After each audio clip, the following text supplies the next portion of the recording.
Okay, the time has come for the 2014 eProductions, STM eProductions seminar, and I'm glad to see such a good audience, good in ways of numbers and of course in this immense capacities of the people in the audience, which will be shown when you all ask lots of questions. Okay? I'm chairing this.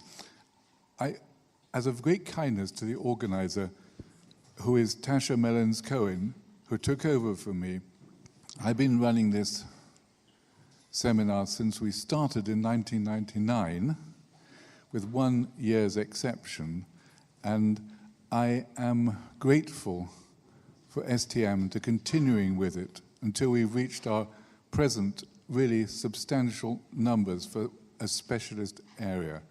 And it goes back even further. It goes back to something like 1996, 1997, when I tried to persuade STM to set up a seminar like this, because I felt there was no proper forum for what in those days were journals, digital production people. And part of the reason was, of course, in those days, journals were way ahead in terms of actually putting things online. And there was really no place to talk about the huge advances that are happening. Now the whole situation's changed, but the same need of a forum exists, in my view. And STM have took it on condition that I ran it. So this is why I got here. But now, Tasha Mellons-Cohen, who I wanted to say just a very few words about her plans for today. No, she doesn't. She wants to do, really. Just to say very few words so they know who you are. Some of them do, some of them don't. So I'd like to echo the words that Anthony has already said and to say thank you all very much for coming to today. The aim when I was putting the seminar program together for today was to very much focus on the practicalities of production. But I was thinking about the title e-production, and to me it doesn't quite make sense anymore, because everything that we do is e-production. Everything is digital first. So over the course of today, I would very much like you to have a ponder about that and come up and let me know if you can think of a potentially altered title for next year's seminar. And also let me know if you would like to get involved, because having organised this one by myself, I just can't understand how Anthony managed to do it by himself for 15 years. So thank you for getting us to this point. Thank you very much. Let me thank. Okay,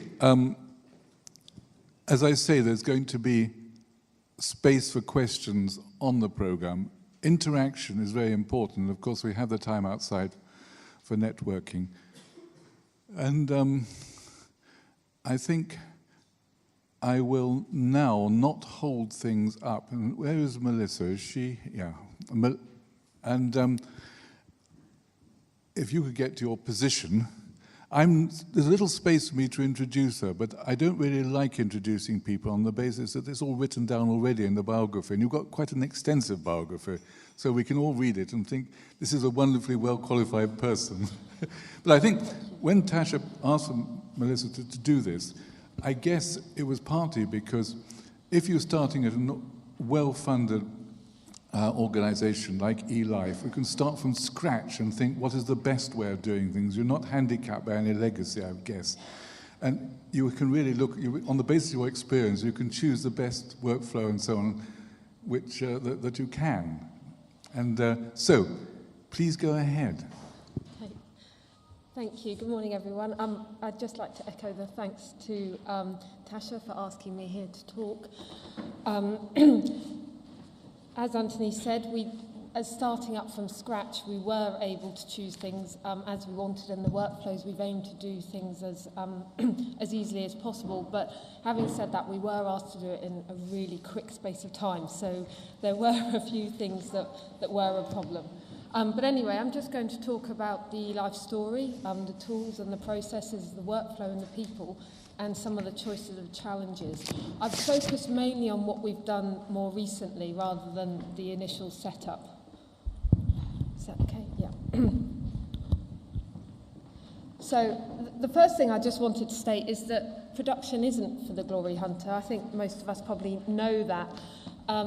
You've got the editorial process where all of the authors and editors focus most of their time. Then it comes into us very quickly and out the door again.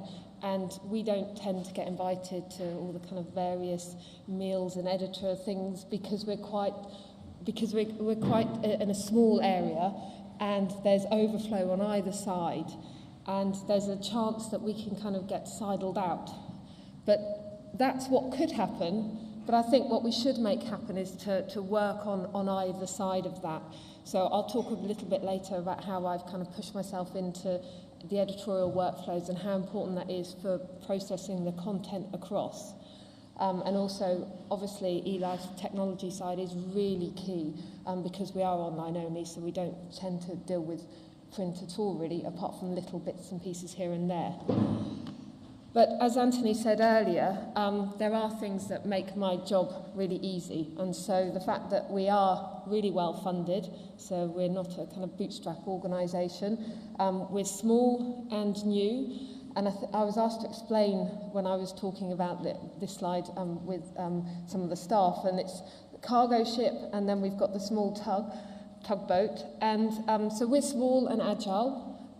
But that does hinder us because obviously we do have bandwidth issues and a lack of staff, whereas some big organisations might have a lot more.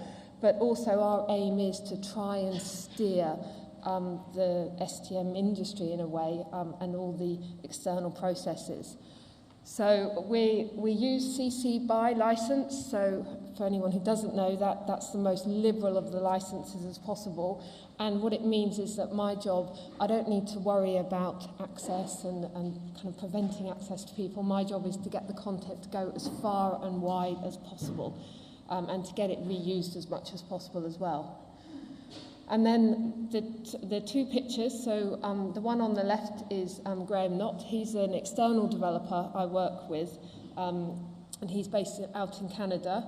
And then the other guy is James Gilbert, and he's a member of my team, and he's extremely technical, and he's been amazing at helping me do a lot of the things that we wanted to achieve. So production people, we have a whole bunch of specialist skills already.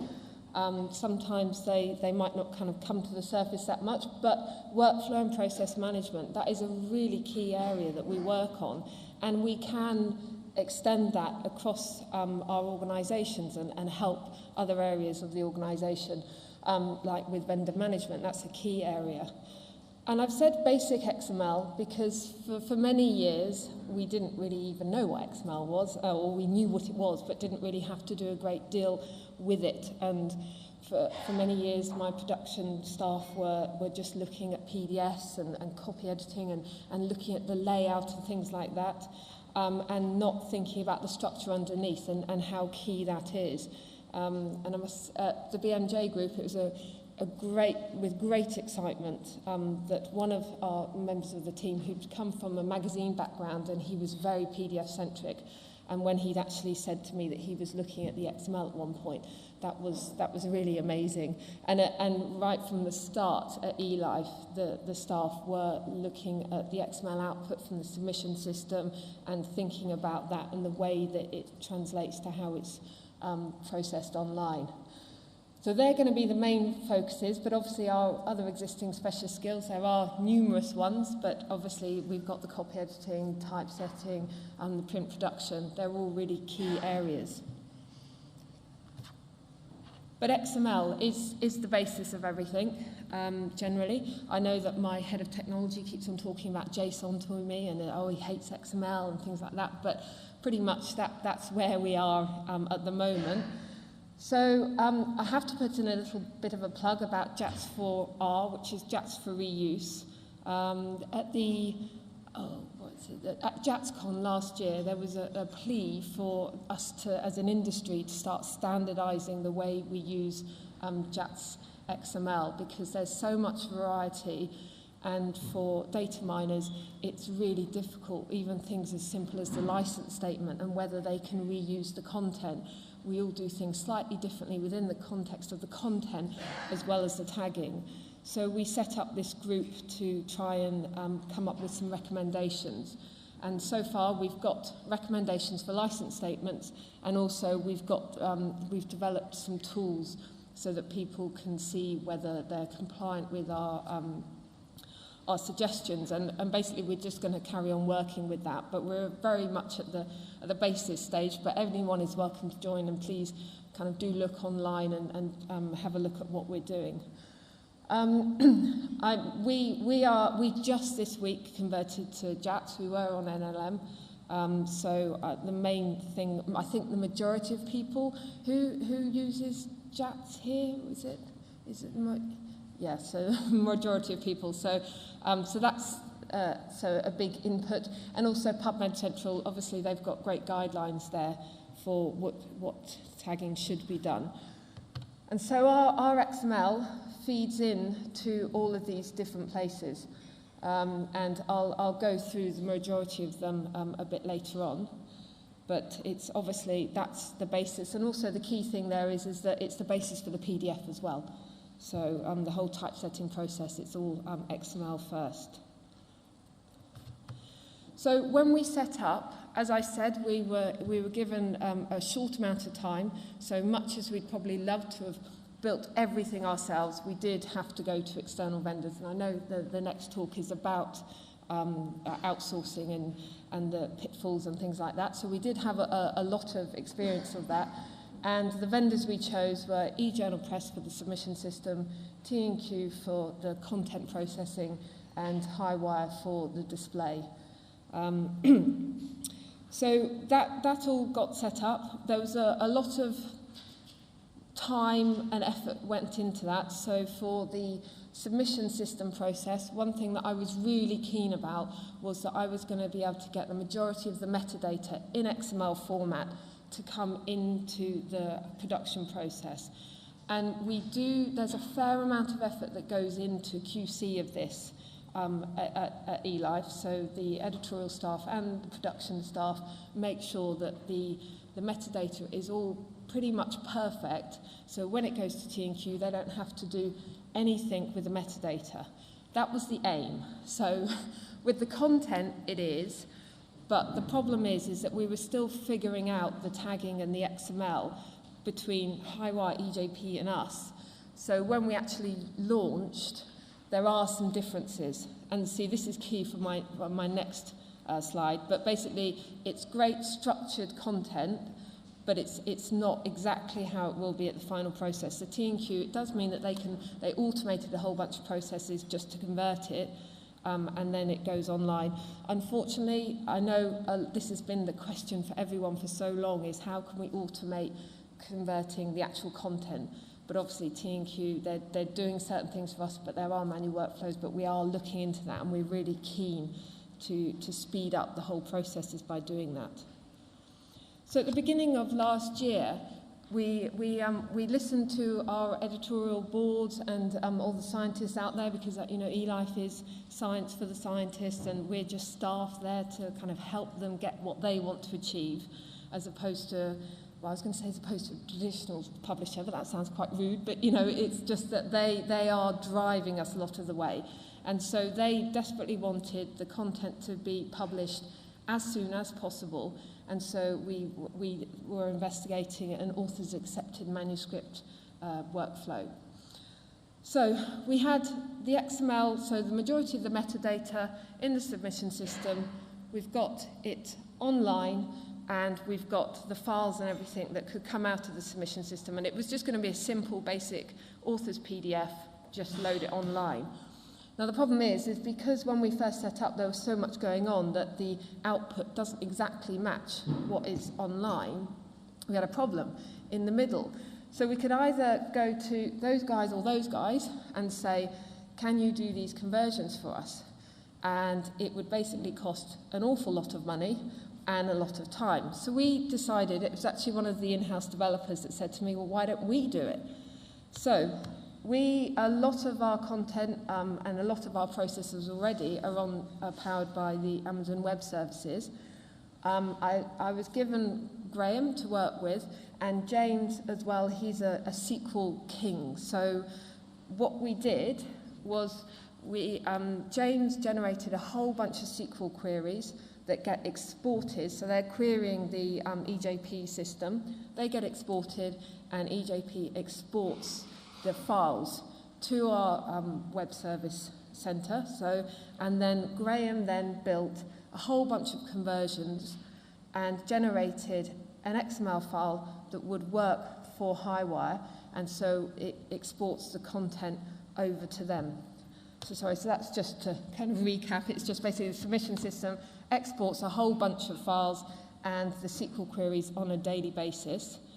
There's an eLife bot and various things happening. I don't know the ins and outs of it, but all I know is that Graham's built a whole bunch of tools, and so he converts all of this content and he gets it loaded automatically onto the Highwire Express system.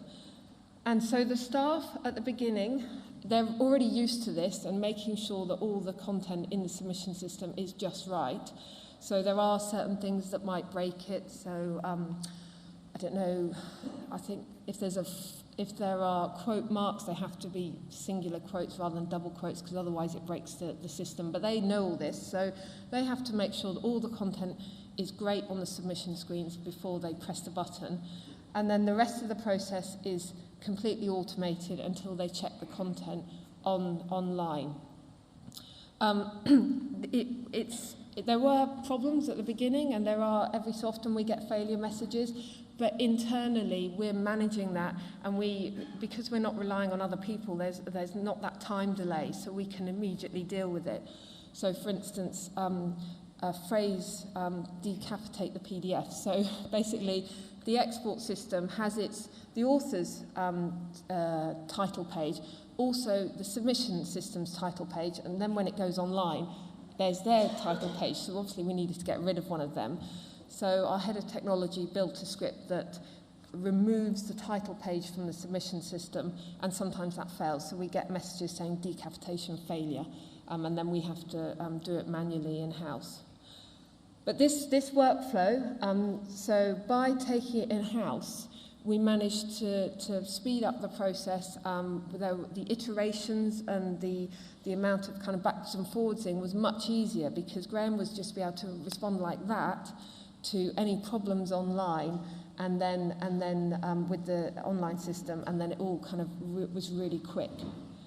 And so the benefits for us, when I wrote the slides, we'd published close to 250 articles in this way, and the median acceptance publication time is 2 days. At eLife, it's slightly annoying. It annoys me slightly, but it's fine. But all of our turnaround times include weekends.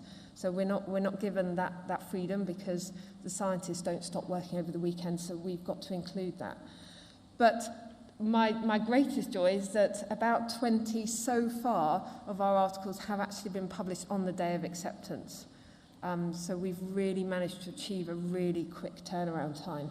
And online, the content looks pretty much the same, apart from it's just a PDF, so it's not full text. So we've managed to, because we've collected so much of the information on the submission system from the word go, it means that we can just export it. It's a bit blurry, but it's things like the funding information, the publication history, the ethics of it, the copyright statement, the keywords, and obviously the abstract. So this process, it was pretty complex, and so a lot of work that Graham did, but it didn't make me think, great, I've now got this resource, the technology team have given him to me, so I'm going to use him and keep him.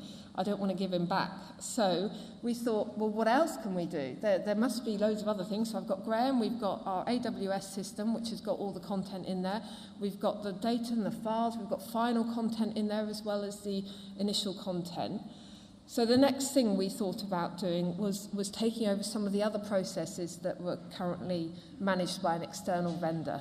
So we started off with the Crossref deposits, because we're a little bit controlling, and we wanted to be in charge, and also because there's a level of opaqueness. So we didn't know if things were failing and things like that. We weren't getting messages direct back to us. It's just someone somewhere would say, oh, something's happened, and we'd suddenly be like, oh God, we've got to get onto Crossref and see what's going on, and we couldn't resubmit things and stuff like that. So we thought, okay, great, we'll take that over from the external vendor that's currently doing it. So we've got the content and metadata coming out of EJP. We've already converted it to JAX XML, so it really wasn't that difficult for Graham just to do another conversion to generate the Crossref XML. And the other benefit for us was that occasionally we were having problems where we were getting DOI failures, simply because the author or the readers were clicking on the DOIs before they were deposited, because the vendor got the content, published it, and then after that would deposit the DOIs to Crossref. Whereas actually, there's no reason for us not to do it beforehand. So it means that the Crossref deposits were done before publication, and we didn't get any of those failures anymore.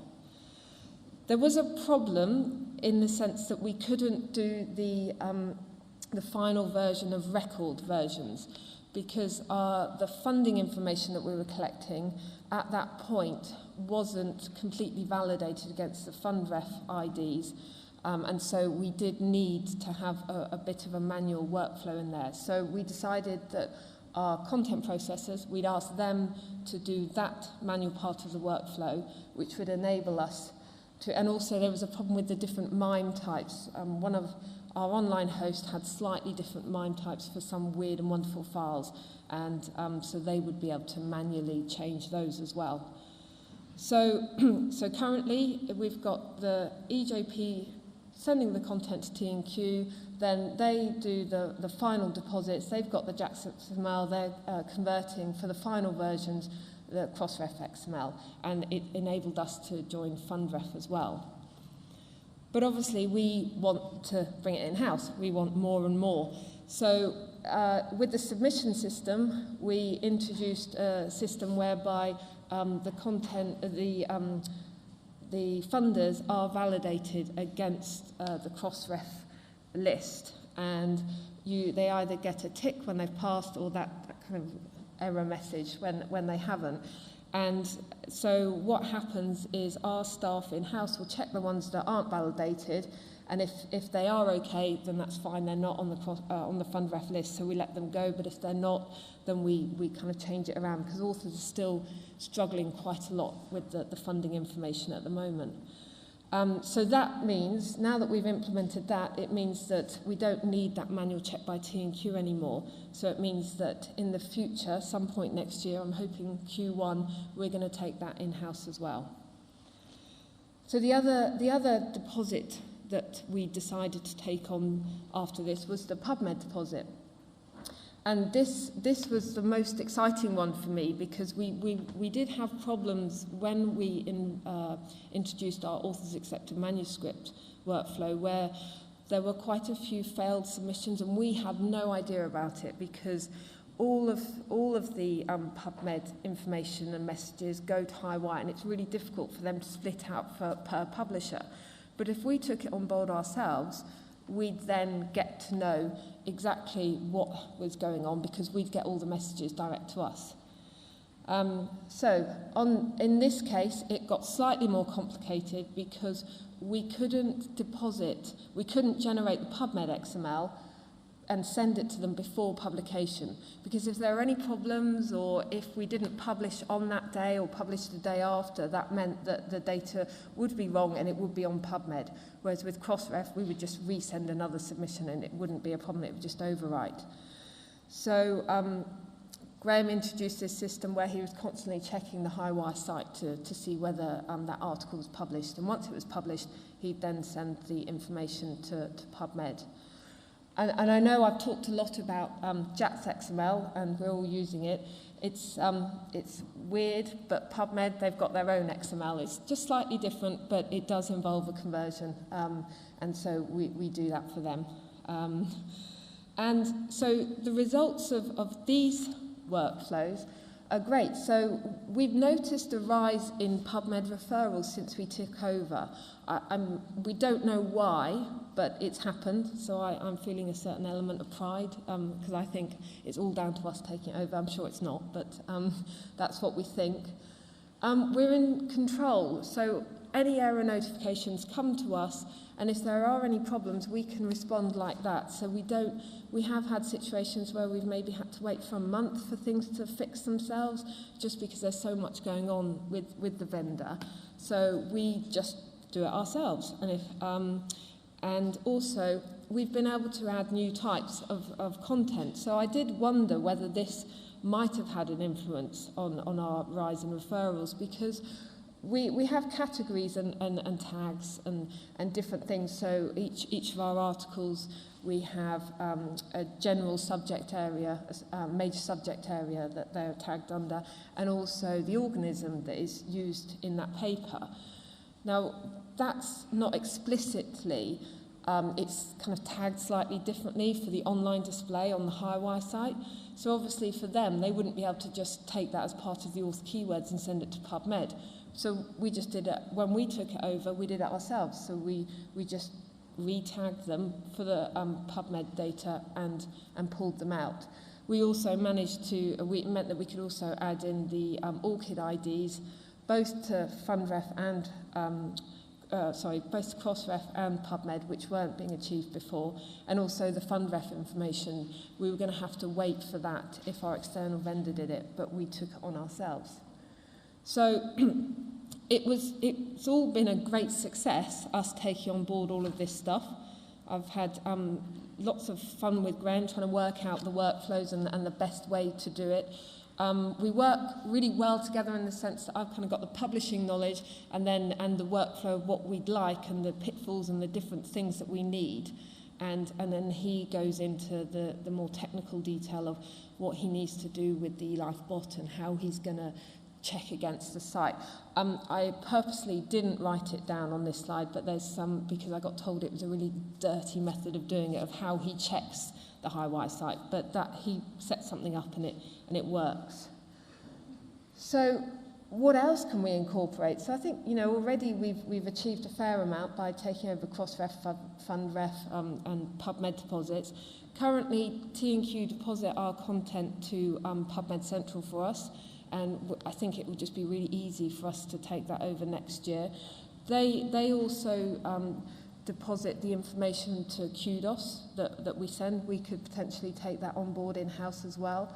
And a workflow that I had hoped would be in place by the time I talked, but it's happening next couple of weeks, is the GISC publication router. So I don't know whether many people know, but the Higher Education Funding Council of England, by April 2016, all institutions will have to deposit the author's accepted manuscript into their institutional repositories to comply with their funding. And so I'm on a working group where we're looking at various ways that publishers and authors and institutions can work together. And one of the ideas is the publication router, whereby we, as publishers, send them the content, and then they have the relationships with the institutions and kind of push it on, so we don't have to worry about tons of relationships going on. And also because eLife, we can send everything, and we want to send as much as we can, and also because we do publish, the requirement is that it has to be in the institutional repositories within 3 months of publication, because even our final versions are published by that point. It means that we can just send all of the content to them once it's published in full, including the XML, PDFs, and all the various different files. So that's something we're working on right now. And then the other thing that we're involved in is during the submission process. So I think a lot of people are looking at or using, so typesetters are developing various different tools to do online proofing, and we use the T&Q system. I know that there's a lot of thought about introducing this into the peer review process, because it should help with that. And EJP and Hypothesis are doing some experimentation, and hopefully we'll have a prototype early next year. whereby the authors will be able to, and the reviewers, annotate PDFs during the peer review process, rather than having to download, fill out forms separately, and kind of it all being all over the place, do it together. We had tried to think about using eLife Lens, which is, it was launched a couple of years ago, maybe last year. It's just a different way of looking at content online. And it's all open source. All the code and everything is on GitHub. But we thought about using that during the peer review process, as it's an internal system we've already got. But as I mentioned before, we do have bandwidth issues, and we just didn't have the in-house capacity to do that. But anyway, so that's another area that we're looking at. And some other things that we are looking at are Utopia docs. Even though it's PDF, it's all based on the XML, and so they've got our content. We just need to kind of develop some links online. Adina is part of JISC, and if we send our content to the repository junction and it goes on to the other institutional repositories, we'll be able to get feeds back of how often the downloads are, and probably publish that online ourselves. The Crossref text and data mining system, at the moment we're not depositing our abstracts with Crossref, and we haven't managed to create kind of stable links to our XML, but next year, early next year, I'm planning to introduce that into our workflows as well when we take over everything. And also, one of the benefits of us being small is that, and having this internal flexibility, is that I've been able to resupply our archive to Crossref. So when we came in and joined the FundRef thing, I redid all of our archive, and so everything is in FundRef. And so when we join the text and data mining service, I'll probably get all of our abstracts put in and sent as well. So, just to wrap up, it's a bigger remit than you can think. I mean, I know a lot of people are managing these different things already, but there's huge potential for us to get involved into lots of different areas. So, just on the print production side, only at the moment, I'm working on a highlights from the journal print product for the marketing department. And it's a purely marketing thing, but I've got involved in that, and I'm helping with them. So we've got workflow processes and management, so we can do that kind of in any of the workflows involved in publishing. Vendor management is also a kind of a really key area for us. And I've still got the word basic XML in there, but I think our knowledge of XML is getting larger and larger, and it can really kind of almost challenge some of what our technical people know about XML now. And again, you've got the copy editing, typesetting, print, and lots of other things. Anyway, I think I've probably talked for long enough. And I just you could talk for hours as far as I can say. So Melissa's willing to, I'm going to move over here, answer questions. So if anybody wants to ask a question, I can see Mr. Bill Kasdorf there, famous Bill Kasdorf. Here he is. I presume when you've been speaking about the XML, you've been speaking about primarily the XML metadata in JATS, et cetera, rather than the XML of the full text of the article. Yeah, except after TNQ processing, where you've got the full and that's when I said that we'd all like it to be XML, but That's a very practical approach, so that's great. I'm wondering, are you looking at getting at the citation markup at an earlier stage in the workflow, which would seem to be a useful thing? Yeah, I mean, there are various tools out there that can do that. We've not necessarily approached that right at this point, but there are things happening behind the scenes where we will be looking at that as well during the peer review process. I have a quick question for you. Back in the 1980s, I ran the journals at Oxford University Press, or perhaps 1990s, and there was an organisation called the Company of Biologists, which still exists. Yeah. And they broke away, they had lots of money, and they broke away and set up their own facilities. So the scientists were dealing directly with the production people. And The problem there, I discovered when I tried to use them as a supplier from Oxford University Press, being a non-profit, not-for-profit, theoretically. And I found that the costs were, when they broke down their costs, they were hugely more expensive than anybody else, because they asked for all sorts of stuff which was just too expensive. You know? Have you had any troubles like that? What, from vendors asking? Yeah. Yes, I think that because eLife is trying to do things differently, and I know a lot of setups recently, they're all doing it in-house. And really it was a problem for us that it was speed, so we had to outsource it. And that is the problem, like the cargo ships. So it's not just the industry, but it's also some of the big vendors. They've got everything set up just so. Yeah. And so trying to change it is very difficult. Yeah. The in-between bit, the production bit, is a lot easier. They're a lot more flexible. But on either side of it, it is really tricky. And if you want exactly what you want, yes, it can be very expensive. I understand. Okay. Hello, Melissa. Could you say who you are? Sorry. Yeah, Sam Talmaney Publishing. Just some quite basic questions, actually. Can you just confirm how many articles does eLife publish in a year?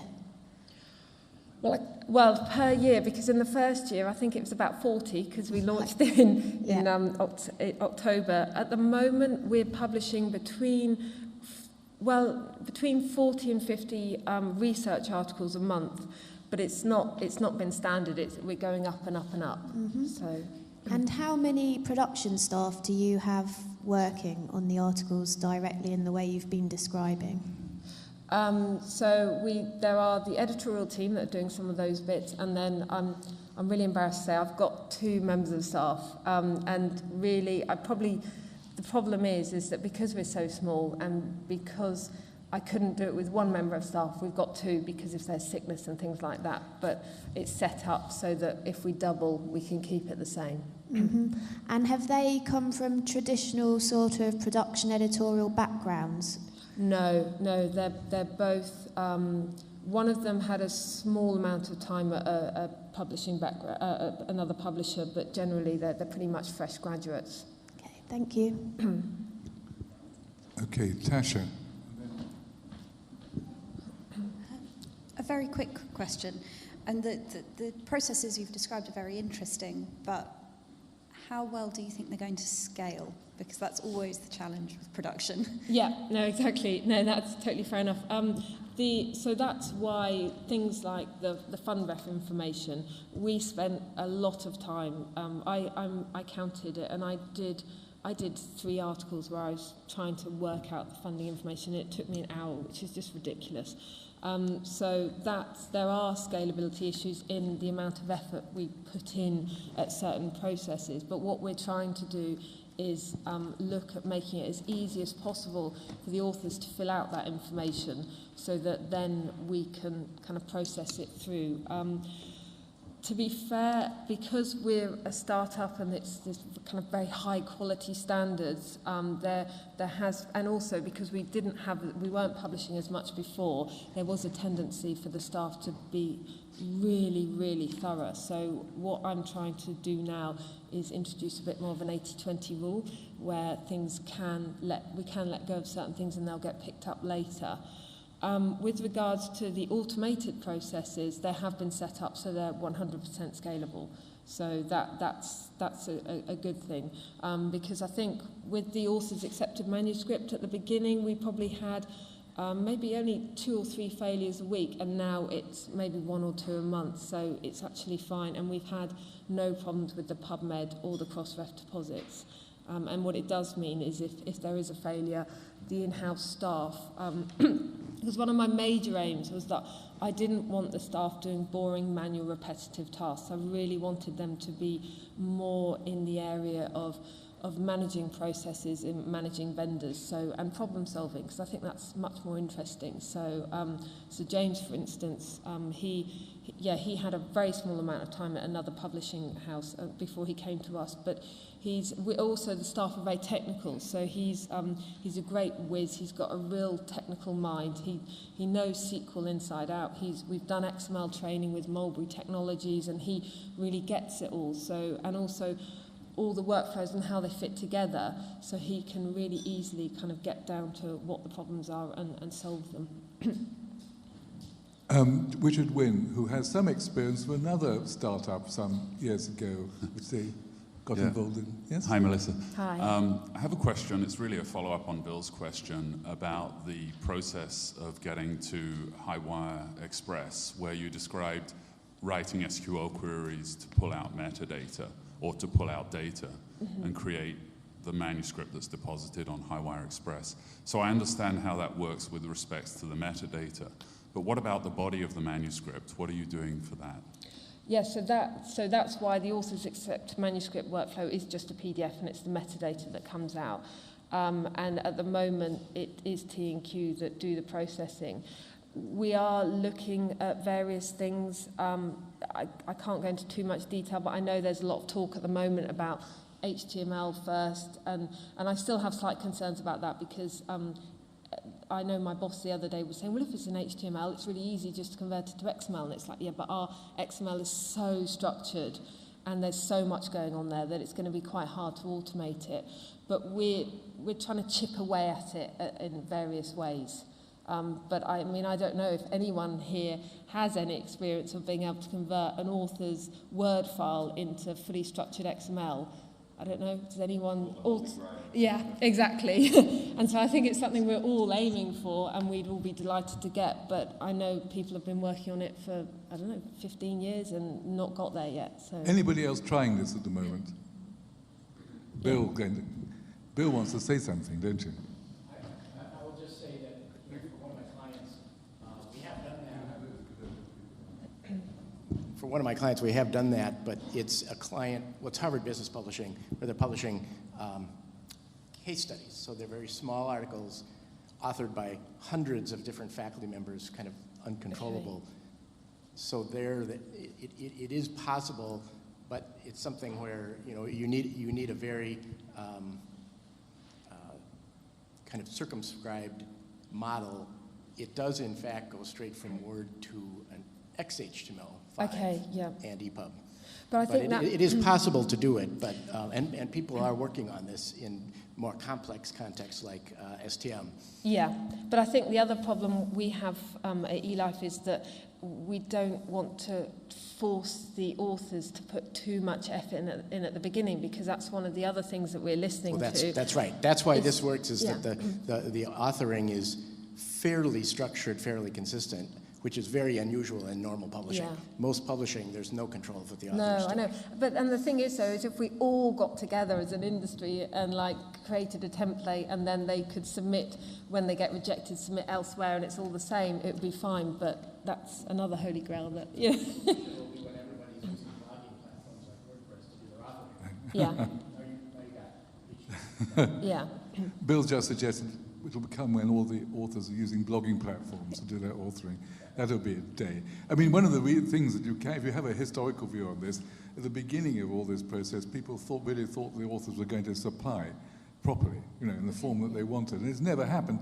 And authors know they're not going to do that. So but then researchers some do LaTeX, and that's... Oh, LaTeX is much easier, isn't it? Yeah. Do they use LaTeX? You have used LaTeX, do you, your authors? We've got a few. That's very interesting. But the only problem for us, though, is that the vendor then converts it to Word to get it to XML. And so a lot of the content, or a lot of the problem with the equations is lost, and we've had terrible problems with that. God. But, Now, some other questions. Cave, have you anything to ask? I know you always like to ask something. No? No, not even you? Anybody else got a question? Because we have about 2 minutes. Yes, there's somebody there. Say who you are, please. Hi, Melissa. Sarah Sharman, IET. I'm just interested where you do your copy editing process. Do you do that as part of in eJournal Press, as part of the editorial process? No, that's done within production. So the one thing is that the editors we they tick whether it needs help left alone or whether it needs extensive work, and that information is fed to T&Q, and they either just do basic pre-editing, they do copy editing, or it gets sent back for UK freelance copy editors. And it's about 60% is just left exactly as it is with just pre-editing to standardise, and then about 35% they do the copy editing on. Okay, thank you. Okay, now I think we've come to an end now. For I think the next person, Jim, where are you? You here? Okay, you should come forward. Thank you so much, and thank you for being so frank, because this is a tradition of this seminar, but you've been extremely frank, and it's really nice to hear that, honestly. Thank you so much. Thank you.